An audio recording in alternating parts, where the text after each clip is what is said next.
Irmãos, vamos orar mais uma vez. Oremos. Senhor Deus, obrigado, Pai, por Tua obra, por nossas vidas. Obrigado por Teu amor. Obrigado pela redenção que há em Cristo, pela graça. Obrigado porque Cristo veio ao mundo. Te agradecemos mais uma vez, Senhor. E te pedimos, Pai, que Tu possas falar aos nossos corações nesse momento, apesar de mim. É o que nós te rogamos no nome de Jesus. Amém. Irmãos, estamos no Natal, né? E nosso culto hoje é voltado a essa temática. E aí eu repito, assim, nós não sabemos exatamente qual foi a data que Jesus nasceu. Nós escolhemos o dia 25 para celebrar, porque algumas pessoas ficaram, é dia 25, vai ser no dia 21, é dia 25. Nós culturalmente adotamos o dia 25, mas não temos precisão aí do dia exato em que Jesus nasceu. Então nós certamente também podemos celebrar todos os dias de nossas vidas o nascimento de Jesus, mas com um culto específico, um momento específico, também essa temática em dezembro, no dia 21, como estamos fazendo hoje, sem nenhum problema. E o Natal, você já andou aí pela cidade, você já tem vivido certamente algumas confraternizações. Quem aqui já foi para uma confraternização? Só por curiosidade, em dezembro. Então, a gente já está aí passando por uma série de confraternizações e de momentos em que todo mundo está falando do Natal. E a gente costuma tratar aí o Natal, a cidade, eu digo, as pessoas costumam tratar o Natal aí como esse evento bonito, esse evento quase que inocente, mas muitas vezes como algo que a gente observa à distância, algo que a gente assiste que está acontecendo ao nosso redor. E é um período muito agradável, né? A cidade fica, de fato, linda, como não é nas outras épocas do ano. A gente fica aí cheio de luzes, cheio de mensagens. A gente tem aquele clima familiar, de alegria, de celebração, de comida, bastante comida, né? Inclusive, final do ano a gente começa a fazer as contas, né? Quanto aquelas metas do começo do ano de perder peso, né? Vai chegando no final do ano, a gente olha para trás e vê dos 10 quilos que planejou perder, faltam 12, né? E a gente começa a avaliar, agora já está na época da comida mesmo, então deixa para janeiro, né? O projeto verão. E nós passamos por momentos muito agradáveis no Natal, sem sombra de dúvidas. E isso é bom, e de alguma forma vai mexendo com a gente, porque mexe com coisas importantes. No período do Natal, a gente vai ficando mais reflexivo.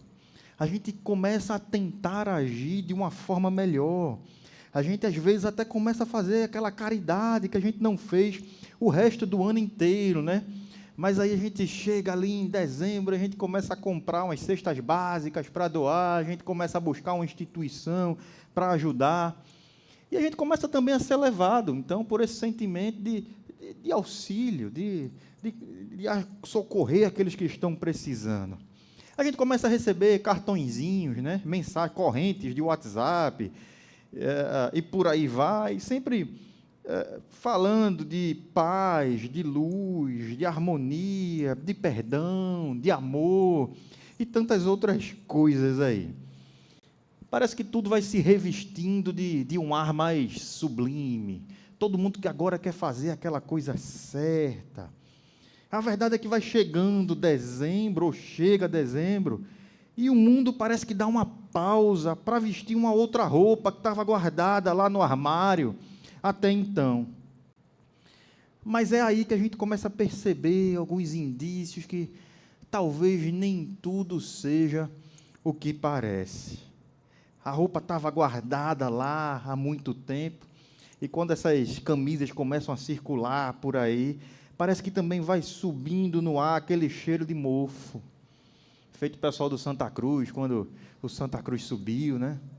Tiraram a camisa do armário, circularam pela cidade.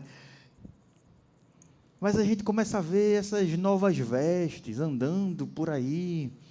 Mas se a gente olhar direitinho, e a gente começa a perceber de fato aquele cheiro de mofo, E as roupas, se a gente tiver um olhazinho mais atento, parece que também estão manchadas. Ou estavam guardadas há tanto tempo ali, foram corroídas pela traça, estão ali cheias de buraquinhos, tem ali rasgões. E a gente começa a olhar tudo isso. Em algum momento, às vezes, a gente até olha para os próprios botões, né? Olha para a própria vestimenta e se surpreende que talvez ela não esteja lá tão diferente dessas roupas rasgadas e com cheiro de guardada que estamos apontando aqui. Mas tem alguns que são diferentes. A gente olha e eles, na verdade, se destacam. Parece que eles tiveram as suas roupas realmente lavadas. Elas estão ali branquinhas, mais brancas que a neve, sem mancha, sem defeito, sem rasgões. E o perfume que ela exala é diferente, é bom. E eles não fizeram nada para merecer essas roupas. Não foram eles que compraram. Eles não tiraram do próprio armário. E eles não fizeram nada para que elas ficassem tão limpas. Eles receberam de presente. Eles não compraram, não conquistaram, nem mereciam. Não foi o Papai Noel que deu para eles. Eles sequer estariam na lista do Papai Noel quando receberam esses presentes. Eles não eram bons o suficiente nem para o Papai Noel. E é aqui que a imagem do Natal começa a incomodar, na verdade.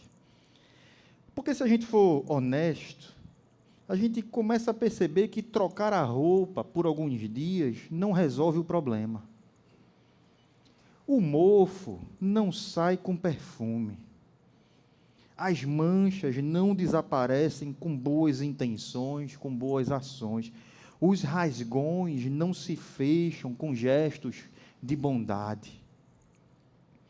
O período de Natal que a gente fixa no calendário pode até nos inspirar a sermos melhores, mas ele também expõe, de forma, às vezes até silenciosa, expõe que há algo mais profundo e errado conosco, algo que não se resolve com ajustes externos, nem com esforços temporários. E quando essa constatação está colocada diante de nós, quando a gente percebe ela, a gente precisa admitir, a gente é obrigado a admitir que a gente precisa de muito mais do que uma roupa melhor, comprada por nós mesmos, ou retirada do armário. A gente precisa de uma transformação genuína, de dentro para fora. Então, irmãos, o Natal que estamos falando hoje aqui, ele não é sobre presentes, ele não é sobre sentimentos melhores, ele não é sobre comportamentos ajustados.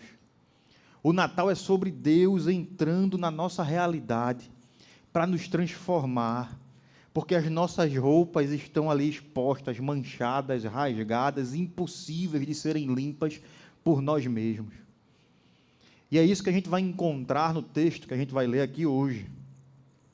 João 8, talvez não seja um texto que vem à sua mente quando você pensa no Natal, mas é um momento em que uma mulher ela é colocada no centro, diante das pessoas. Não é um cenário bonito, não é um cenário iluminado por luzes, canções sobre amor, mas ela é colocada no centro em um pátio, e ela é cercada por acusações, tomada por vergonha, por culpa, e ela não tem como se esconder. As suas falhas estão ali expostas. A sua roupa manchada de pecado está posta diante de todos, estendida ali. O que a gente tem é uma mulher em agonia, flagrada por sua incapacidade de salvar a si mesma, e prestes a ser condenada e morrer, por conta do que tinha feito e do que a lei determinava. E é nesse momento que Jesus age. E isso tem tudo a ver com o Natal. O Natal nos lembra que Deus não resolveu o problema do pecado à distância. Ele não apenas escreveu uma mensagem bonita sobre amor, paz, prosperidade, harmonia, luz e entregou para a gente. Ele entrou na história. Ele entrou na nossa história. Ele se colocou no meio do nosso constrangimento. Ele se aproximou de pessoas reais, com pecados reais, com culpa, com vergonha. Ele se aproximou de mim e se aproximou de você. Ele se aproximou de todos nós. Então, esse texto de João 8, que nós vamos ler, não é apenas uma história sobre uma mulher. Eu queria que você olhasse para ele como um espelho. Ele fala também sobre nós e sobre um Salvador que veio não para lançar pedras, mas para receber sobre si as pedras que estavam direcionadas a nós. Vamos ler? Jesus, porém, foi para o Monte das Oliveiras. Ao amanhecer, ele apareceu novamente no templo, onde todo o povo se reuniu ao seu redor. E ele se assentou para ensiná-lo. Os mestres da lei e os fariseus trouxeram-lhe uma mulher surpreendida em adultério. Fizeram-na ficar em pé diante de todos e disseram a Jesus: Mestre, essa mulher foi surpreendida em ato de adultério. Na lei, Moisés nos ordena a apedrejar tais mulheres. O que o Senhor diz? Eles estavam usando essa pergunta como uma armadilha, a fim de terem uma base para acusá-lo. Mas Jesus inclinou-se e começou a escrever no chão com o dedo. Visto que continuavam a interrogá-lo, ele se levantou e lhes disse: Se algum de vocês estiver sem pecado, seja o primeiro a atirar a pedra nela. Inclinou-se novamente e continuou escrevendo no chão. Os que o ouviram foram saindo, um de cada vez, começando pelos mais velhos. Jesus ficou só, com a mulher em pé diante dele. Então pôs-se em pé e perguntou-lhe: Mulher, onde estão eles? Ninguém a condenou? Ninguém, Senhor, disse ela. Declarou Jesus: Eu também não a condeno. Agora vá e abandone a sua vida de pecado. O texto que nós lemos aqui diz que os escribas e os fariseus trouxeram até Jesus uma mulher apanhada em adultério. E ela foi colocada diante dele e diante das pessoas que estavam ali. A gente nota de início aqui que existe por parte daquela liderança religiosa um desejo maldoso, tanto de flagrar Jesus como uma armadilha, como o próprio texto diz. Qual era a armadilha aqui? A gente não vai entrar nessas questões, vamos refletir sobre o Natal. Mas qual era a armadilha aqui? Uma das possibilidades. A lei estava correta. Jesus não podia negar a lei. E, ao mesmo tempo, somente os romanos poderiam executar a pena de morte. Então, se Jesus desse algum tipo de resposta ali, se isentando da situação, ele seria ou já perseguido e condenado pelos romanos, ou seria acusado de negar a lei. Então, Jesus dá uma resposta que desarma a todos. Mas a gente também vê uma necessidade daqueles religiosos por uma exposição desnecessária daquela mulher. Quem imagine se ela foi flagrada em adultério, poderiam levar no canto e conversar com Jesus, ao invés de arrastá-la, colocá-la diante de todos e acusá-la ali. Nós até já falamos exatamente sobre isso aqui na igreja, em cima desse texto. Mas esse não é o nosso foco hoje. O que eu lhe convido a notar com um pouco mais de cuidado aqui em relação ao que está acontecendo, é que aquela mulher ela não está apenas diante de líderes religiosos. De fato, ela está diante da lei. Existe uma acusação contra ela. Não é uma acusação genérica. Eles citam a lei de Moisés, que estava nas Escrituras. Eles enquadram a conduta da mulher na lei. Então, o que está em jogo aqui não é simplesmente uma opinião moral, não é simplesmente uma opinião dos fariseus, é uma imposição da lei. E o texto, como ele é narrado aqui, como ele está registrado para nós, não tenta suavizar isso. Ele até revela a hipocrisia dos acusadores. Mas as Escrituras tratam aqui o pecado, e em toda a Bíblia, o pecado com seriedade. Não minimiza o pecado. O adultério é pecado. E ali está posta a punição, a morte. E quando a gente olha, não existe um erro no enquadramento da conduta daquela mulher diante da lei. E não tem um discurso possível em sua defesa diante da lei. Ela foi pega em flagrante, tem testemunhas. Não tem um argumento que possa sustentar a justiça daquela mulher, não. Inclusive, o texto sequer registra alguma palavra sua, qualquer argumento em sua defesa. Também não tem nenhuma menção de que a lei estaria errada. Ou outra pessoa dizendo que a mulher estava certa. E, infelizmente, nós vemos muitas distorções nesse sentido quando as pessoas estão tratando desse texto. Mas o que a gente olha aqui é que a lei está cumprindo o seu propósito. Ela está expondo, ela está revelando, ela está mostrando a gravidade do pecado. Que às vezes isso fica escondido para nós. Às vezes a gente minimiza isso, guarda em algum lugar da mente ou do coração, como se não fosse assim. E a lei mostra quem nós somos e escancara a nossa incapacidade diante das exigências de Deus. A lei evidencia as nossas roupas manchadas. Mostra os rasgões que estamos vestidos de nossas vestes. Escancara a condição real do coração do ser humano. Nós somos culpados diante de Deus, diante da lei de Deus. Nós somos pecadores. Mas a lei, ela não oferece uma roupa nova. Ela denuncia a sujeira, mas ela não tem poder para limpá-la.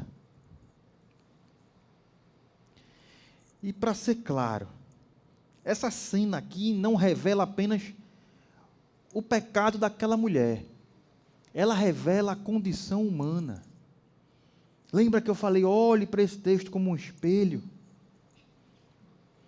Diante da santidade da lei, da santidade de Deus, ninguém permanece de pé. Todos nós somos culpados. Todos nós falhamos. O silêncio dessa mulher nos representa diante da acusação. Quando nós fomos confrontados pela lei, quando somos confrontados pelas exigências das Escrituras, não há justificativa humana, não há argumento nosso que resolva, não tem remendo que traga reparo, não tem como esconder as manchas. E isso é importante de ser tratado no Natal. Porque toda tentativa de resolver o problema do pecado por esforço próprio, por boas ações, por desejos de paz e prosperidade, por sentimentos nobres, é insuficiente. A gente pode até tentar se vestir melhor, tirando aquela roupa lá do armário por alguns dias. A gente pode tentar ajustar comportamentos, a gente pode tentar corrigir atitudes, a gente pode participar de projetos sociais, fazer doações para pessoas carentes, começar a contribuir mensalmente para uma entidade de assistência social. A gente pode fazer muita coisa boa, mas quando a gente é confrontado com as exigências da lei, de Deus, com a realidade do quem nós deveríamos ser, do que nós deveríamos fazer como um todo, todo aspecto de nossa autossuficiência se mostra incapaz de nos sustentar. Nossas boas ações não são capazes de corrigir ou compensar as nossas más ações. E Deus não é o Papai Noel, já que é natalino aqui. Não é o que você faz que lhe torna digno de receber algo de Deus. Deus não está com uma caderneta na mão, pedindo para os anjos anotarem aí também, contabilizando a quantidade de boas ações e mais ações que você realizou esse ano, para ver se você merece ou não o que Ele tem para você. Você não merece. E a lei de Deus revela isso, comprova isso. E é diante dessa situação que a mulher está. Ela está nesse cenário de exposição total do seu pecado, da sua incapacidade.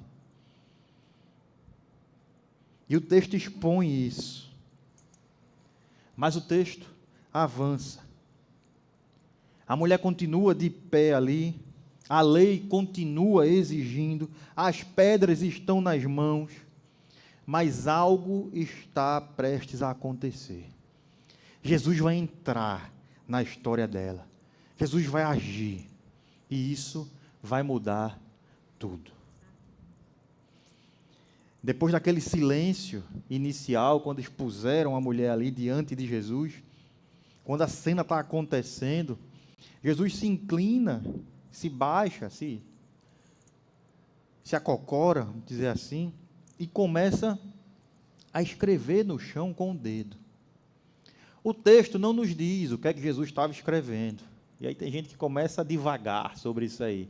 Não tem uma unanimidade clara sobre o que é que estava sendo escrito ali. Não está exposto de forma tão clara no texto. E o foco não é esse. O foco é a atitude de Jesus. O que Jesus fez, o que é que a atitude dele produz. Jesus se levanta naquela situação e diz: se algum de vocês estiver sem pecado, seja o primeiro a atirar a pedra. E com essa frase, essa única frase, Jesus começa a revelar a natureza do seu perdão. Começa a trazer graça para a vida daquela mulher. Ele leva a lei também aqui para o seu ponto mais profundo. Ele não relativiza o adultério. Ele não está dizendo, está tudo bem, pode continuar errando porque vocês também erraram. Ele não declara a mulher inocente porque os outros são pecadores. Ele não diz que a lei está errada. Mas ele aplica a lei de forma completa. A lei não serve apenas para acusar o outro. Ela serve para revelar a condição do nosso coração. Ela serve para revelar quem nós somos diante de Deus. Serve para revelar essa nossa incapacidade, esse nosso estado de pecador. A mulher já estava exposta ali. E agora os acusadores também estão diante da lei. Jesus os igualou. Jesus nos igualou. Aquela mulher aos seus acusadores. Quem de nós poderia lançar a pedra?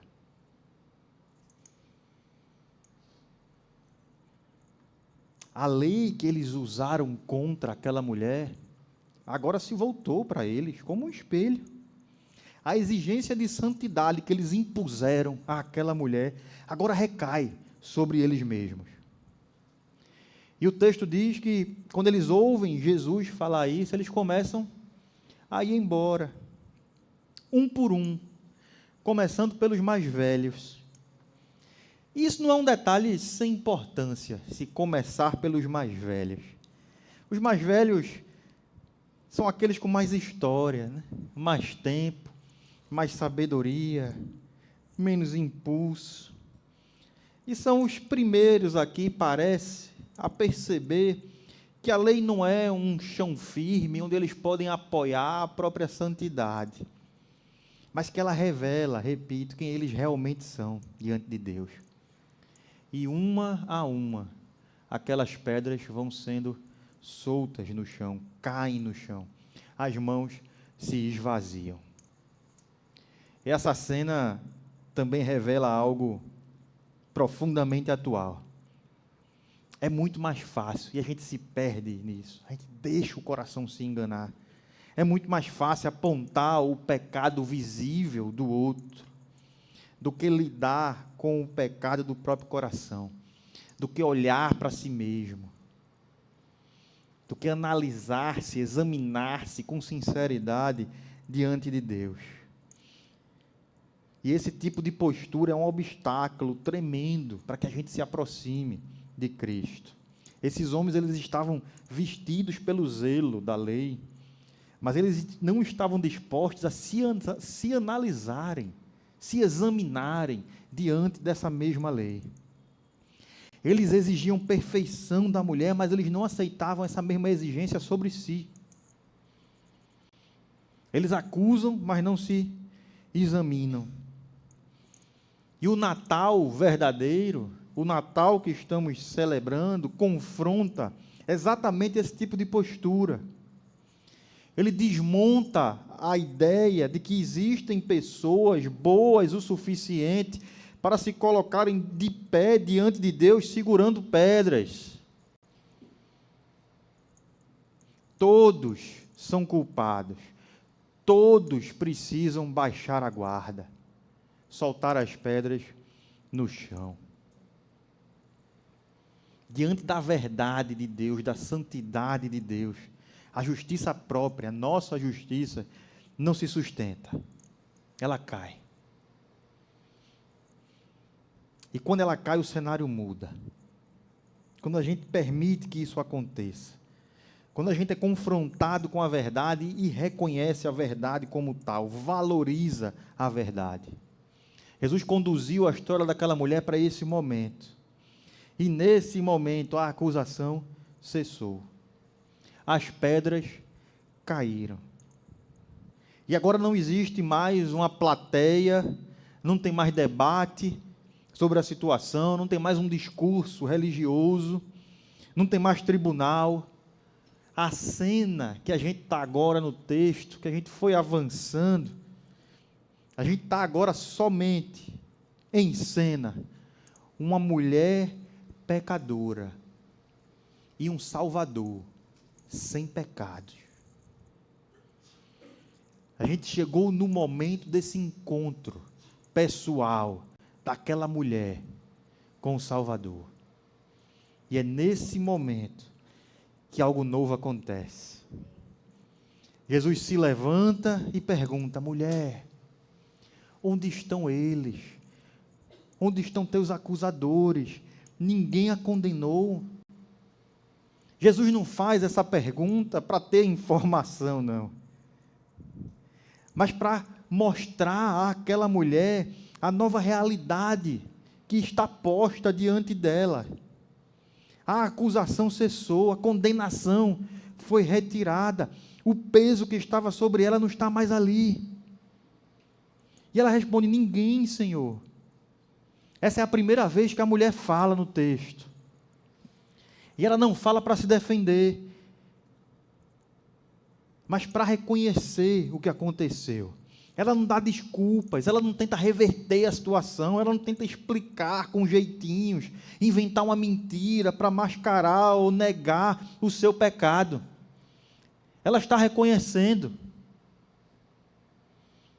que ela merecia a condenação, mas que pela atitude de Jesus ela foi livre da condenação. E Jesus então diz para ela: eu também não a condeno. Essas palavras têm um peso infinito, irmão. Porque quem pronuncia é o único que poderia condenar aquela mulher. É o único que poderia lançar a pedra.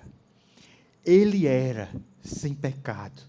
Ele cumpria exatamente o requisito. Mas ele escolhe não lançar a pedra e conferir perdão, um recomeço, salvação para aquela mulher. E aqui está o coração do Evangelho, o coração do Natal. Jesus veio ao nosso mundo nesta primeira vinda, não para trazer juízo, mas para receber o juízo na cruz. O juízo que era destinado a nós. Esse eu também não te condeno de Jesus não é uma relativização do pecado da mulher. É uma substituição. Jesus vai estar tomando a culpa dela sobre si. A culpa não desaparece. O pecado não é negado. Jesus não está dizendo que aquilo está correto, não. Alguém vai ter que responder por aquilo.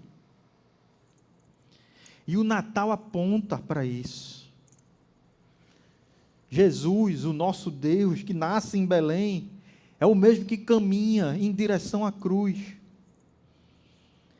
É Ele quem cumpre toda a lei de Deus, todas as exigências, mas recebe a punição da lei, no lugar daqueles que mereciam a punição.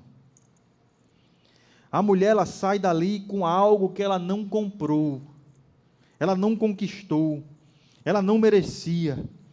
Ela sai com uma condição nova diante de Deus, uma nova possibilidade de vida, uma roupa nova, daquelas que a gente viu no começo, branca, sem manchas, dada de presente, sem que a pessoa sequer merecesse por qualquer razão.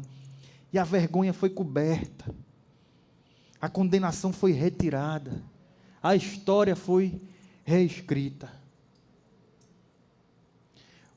O Natal é exatamente isso. É Deus entrando na história para vestir pecadores com uma justiça que não é deles, para cobrir a vergonha, para limpar o que estava manchado, para oferecer um perfume novo, bom, que não vem do esforço humano, que não pode ser comprado, mas que vem da graça de Deus. Muitos aqui já viveram esse encontro, já foram alcançados por esse perdão, já estiveram de pé diante de Jesus e tiveram essa conversa pessoal, esse encontro pessoal, e foram salvos por Ele. E a vida passou a ser uma resposta de gratidão a Ele, porque Ele, mesmo sem pecado, decidiu não condenar, não atirou a pedra sobre nós, mas Ele veio ao mundo no Natal e se entregou por nós na Páscoa. E nossa obediência a Ele, nosso serviço a Ele, nossa perseverança não nasce dessa tentativa de merecer alguma coisa, mas de reconhecimento do que nós já recebemos dEle. E é por isso que nós celebramos o Natal. Mas também existem aqueles que ainda não passaram por esse encontro. E a pergunta que fica não é só para aquela mulher, é para você. O que é que você fez? O que é que você fará hoje, quando você é posto a sós com Jesus aí no seu coração? Você vai se desarmar, vai soltar as pedras,